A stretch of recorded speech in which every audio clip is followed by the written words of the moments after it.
Pojedem to. No. Tady, takhle pod nohou se tam dá trochu níž po tý, no nebo tam, tak. No a takhle rovný palec kolem, hele. Takhle úplně jako v pěsti to ano, tak? Takhle, jo. Honza právě směřuje k vrcholku skály, které se tady říká Přední. Ze spodu na něj kouká jeho žena Pavlína a jistý ho kamarád.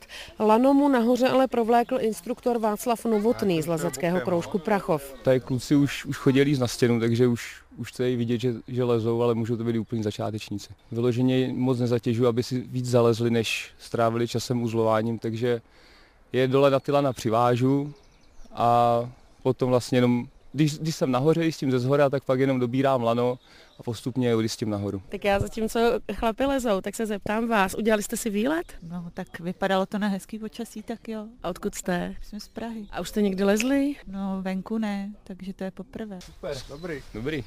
Bylo to v pohodě, ne? Až tam pohodě, no, tak nevěděl jsem tam na tom. No, poradil mi, jak kritický místa té cesty mi řekl. A sami byste si netroufli?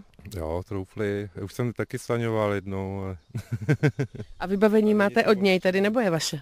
Máme jenom svoje základní a jinak máme všecko tady od pána. No. Na první pohled byste nepoznali, že tu neleze skupina přátel, ale jde o komerční aktivitu. Václav Novotný na ní jako jediný na příští 4 roky získal od HKO obecné povolení pro všechny pískovcové skalní oblasti Českého ráje. Oni mi prostě udělali tu výjimku, když to bude malá skupina lidí a všechno bude probíhat v rámci těch pískovcových pravidel, tak ty lidi do těch skal vzít můžu. Zatímco Václav se stará o to, aby jeho skupiny nebyly velké, o kus dál právě přišlo zhruba 20 mladých Dánů s cestovní agenturou.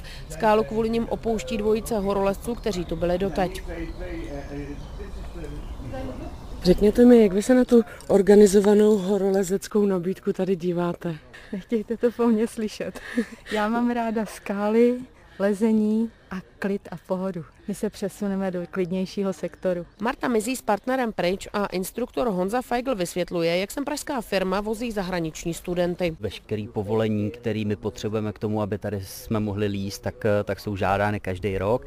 Skupinka většinou se pohybuje kolem 10 až 15 lidí, většinou lezou 2 až 3 lidi ve stejný moment. Je tady ještě připravený slanění, protože tady lezeme a víme, že můžeme mít jakoby neblahý vliv na poškozování přírody. Snažíme se tomu předcházet různými opatřeními, jako jsou protierozní zábrany, jako jsou lávky, mostky a žebříky, které tady vidíte, ty jsme zbudovali své pomocí a vlastními náklady. Právě takové úpravy jsou ale podle pravidel lezení Českého horolezeckého svazu nesportovní. Z Českého ráje pro Radiožurnál Lenka Šumová.